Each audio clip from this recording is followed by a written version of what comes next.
कि पाकिस्तान में एक और बड़ा रेलवे हादसा हुआ है। सखर में घोटकी के मकाम पर 2 ट्रेन का रेती स्टेशन के करीब हादसा।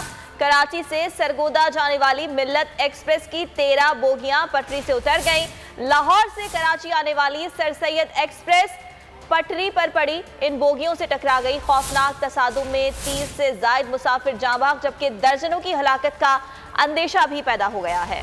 20 मुसाफिर अब भी दोनों ट्रेनों के मलबे में फंसे हुए हैं। बच जाने वाले मुसाफिर और मकामी अफराद अपनी मदद आप के तहत मुसाफिरों को बाहर निकाल रहे हैं। इमदादी टीमें देर से पहुंची।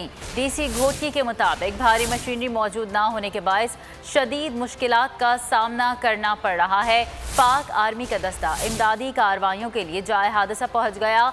NDMA के मुताबिक तमाम करीबी अस्पतालों में इमरजेंसी नाफिज कर दी गई। ऐनी शाहिदीन के मुताबिक हादसा इस कदर खौफनाक था कि दोनों ट्रेनों की कई बोगियां मुकम्मल तौर पर तबाह हो गईं।